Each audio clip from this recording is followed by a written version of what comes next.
Today we are going to learn one of the important topic of Indian polity, that is amendment of the constitution. Today we are going to learn what article is provided for this amendment and what is the provision, what is the process of amendment and how many types of amendments are there for the amendment of the constitution. So these three things we are going to learn now. So what is the article which has provided for the amendment of the constitution? So article 368 in part 20 of the constitution has provided the powers to the parliament.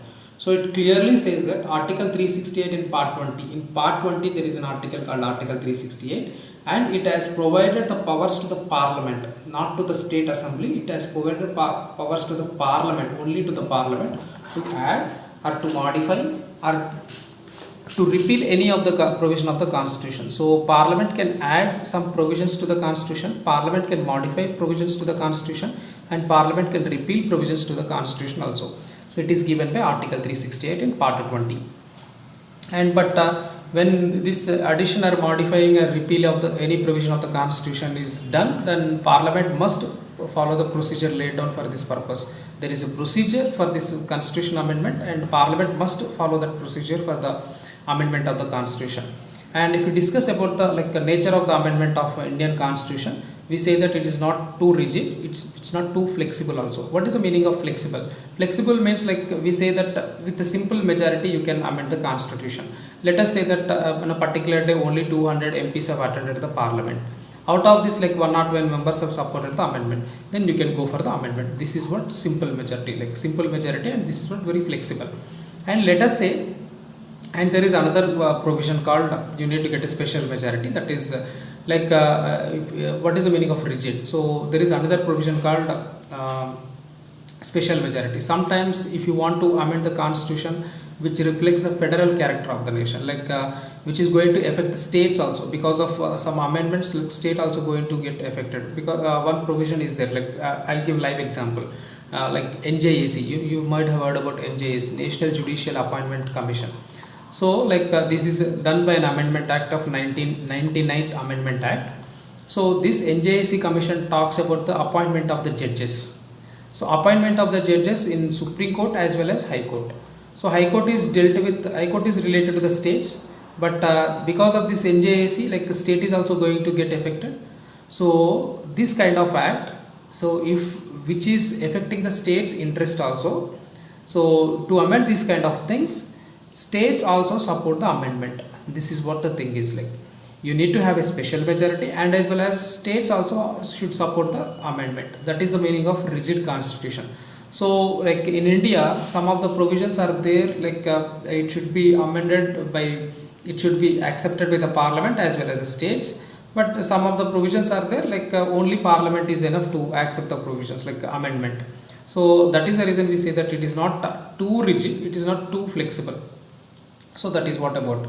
So if you take the example of England, England constitution is very flexible, with simple majority also they can amend the constitution. Whereas if you say the United States constitution, it's too rigid, procedure for the amendment of the constitution is too rigid, we say.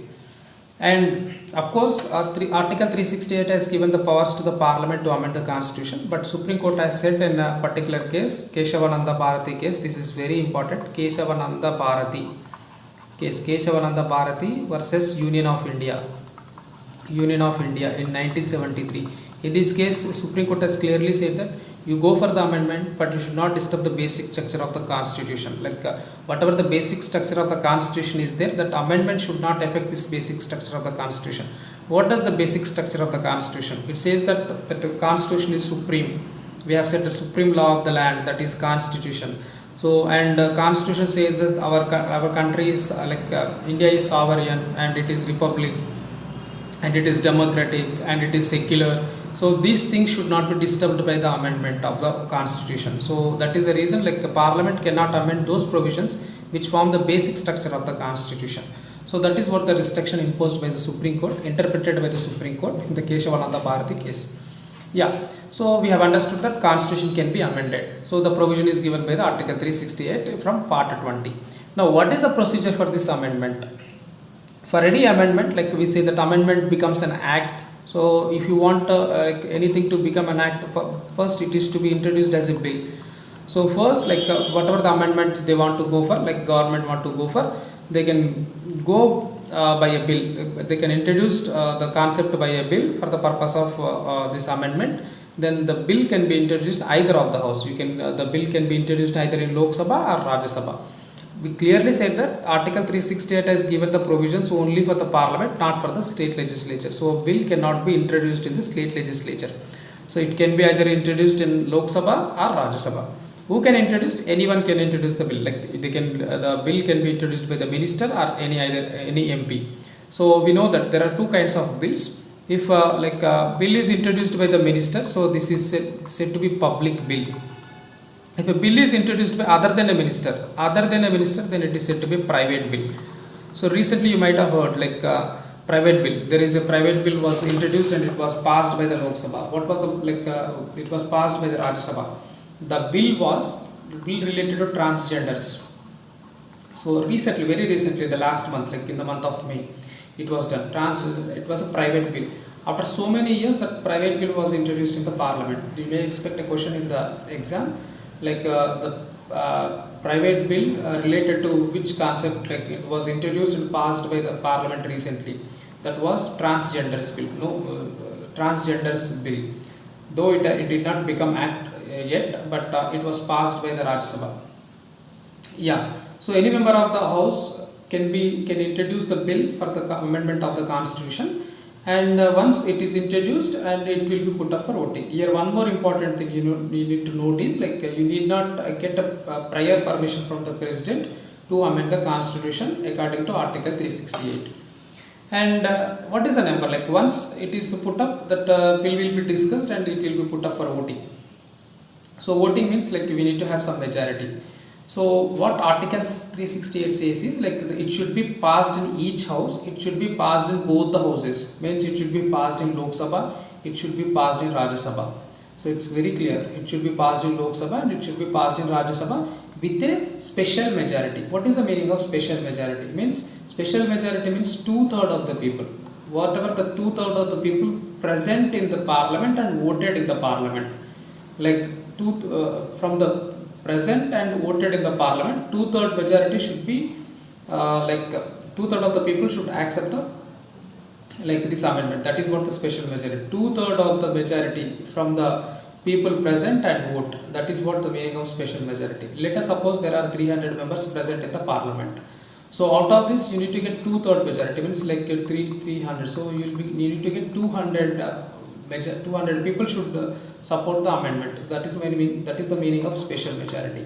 And one more concept is there over here, this special majority also includes that though you need to get 2/3 of the majority, this 2/3 of the majority should be equal to half of the total strength of the constitution, half of the total strength of the Parliament. So our present strength of the Parliament right now, Lok Sabha, is 545. So out of this 545, magic figure is 273. So 273 should be the magic figure. So whatever the 2/3 you are going to get, that should be equal to 273 or more than 273. That is the meaning of special majority. Not simply 2/3 of the members present and vote. If this 2/3 of the people present and vote must be equal to half of the total strength of the Parliament. This total strength of the Parliament irrespective of the absentees. Let us say on a particular day only 540 seats were filled up. Means there are 5 vacant, for 5 seats the election is going to be held. Not yet the election was held. So we don't bother about 540. We'll take only 545. Out of this 545 we consider 273. For the procedure of the Constitution Amendment, you should get minimum of 273 seats. And these 273 should be like this. Those who were present in the Parliament and voted, out of them you need to get 2/3 of the votes you need to secure for this support of amendment, and the 2/3 must be greater than or equal to 273. This is what the concept is. So let us say 450 members have presented and voted. So out of this you need to get 2/3 of the votes. It means 2/3 means 3 150s are. So 2 150s means 300. So you need to get 300 votes. Now you check whether this 300 is more than 273 or not. Yes, it is more than 273. Then this will be accepted. That is what the meaning of special majority. So the bill should be supported by the special majority. This is what the concept. And as we said that the bill should be passed in both the houses, not in single house. The bill should be passed in both the houses. What is the meaning of both the houses? Means both the houses means the bill should be passed in Lok Sabha and Rajya Sabha. Let us say the bill is passed in Lok Sabha but not in Rajya Sabha. If it is an ordinary law, what happens is, if the bill is passed in Lok Sabha and bill is not passed in Rajya Sabha, then for the government there is a provision called they can go for the joint sitting. Clearly they can go for the joint sitting. See, nowadays you can see this news is very famous, BJP government has introduced land bill. It was passed in the Lok Sabha, but Rajya Sabha, because they have very short majority in the Rajya Sabha, the bill was not passed, and they want to go for joint sitting, but they are not going for the joint sitting. This news is very famous. If it is an ordinary law, then they can go for the joint sitting. But for the constitutional amendment laws, there is no provision of joint sitting. You need to be very careful. Joint sitting provision is not there for the constitutional amendment. Means in Lok Sabha they need to go for the, they need to pass the bill, and Rajya Sabha also, Rajya Sabha itself is they need to pass the bill. If it does not happen, then the bill will be lapsed. That is what the provision given under this Article 368. And once the parliament provision is received, then that is enough for some of the things, and for some of the amendments which deals with the federal character of the nation. Let us say nowadays the last constitution amendment so far, as on date, is 99th Constitution Amendment Act. It talks about NJAC. So in our constitution, appointment of the judges is given to the union, union government. Appointment of the judges rests with the president. So appointment of the judges in Supreme Court as well as High Court. Though High Court is of the state matter, but appointment of the judges of High Court is rested with the president. If you are going to change any procedure of appointment of the judges, so indirectly the states are also going to affect. So these kind of the things which talks about the federal character of the nation, which also involves state interest. For those kind of amendment bills, what has to be done is, once this parliament passes the bill, the state legislators also ratify the bill with a simple majority. They need not have a special majority, they can go for the simple majority. Means half of the members present and voted in the house supports the bill, then that is enough. And this also to be done by half of the states in India. Minimum half of the states should support the amendment. This is what the procedure is. Then once the bill is passed by the both the houses of the parliament and ratified by the state legislator, the bill will be presented to the president for his assent. And here one more provision for the president, if it is a normal law, president can send the approved bill back to the parliament if he feels that some changes are needed in the bill, then he can send the bill back to the parliament. But whereas if it is an amendment bill, as per the Article 368, he must give his assent once the parliament has approved the bill. So he doesn't have any power to withhold the bill, or he cannot return the bill back to the parliament. So once the parliament has passed the bill, then the president must give his assent. There is no other alternate for the president. So once the president assent is received, we will say that the bill becomes an act. This is what a procedure for the constitutional amendment. So what happens, Article 360 has given the provision, and Supreme Court has said that you should not disturb the basic structure of the constitution. And first we need to introduce the bill in any of the house, and the bill can be introduced by anyone, either by the minister or other person, and it should be supported by both the houses with a special majority. And sometimes in some cases even the state legislatures also should ratify the bills with a simple majority. And once it is approved by the state legislatures, once it is passed by the state legislatures, means first parliament has passed and now state legislatures have passed, then bill goes to the president, and here president cannot withhold the bill, and he cannot return the bill back to the parliament. So he must give his assent. There is no alternate for him. Once his assent is received, bill becomes an act. This is what we say that Constitutional Amendment Act. So the very latest recent constitutional amendment is regarding NJAC, National Judicial Appointment Commission. So this is what about the constitution procedure of the constitution. So how many types of amendments are provided for India, provided in the constitution? So as per the Article 368, only two types of constitution amendments are there. One is amendment by special majority of the parliament. So if parliament, like some cases like which are not relevant to the states, which are not which does not interfere with the interest of the states.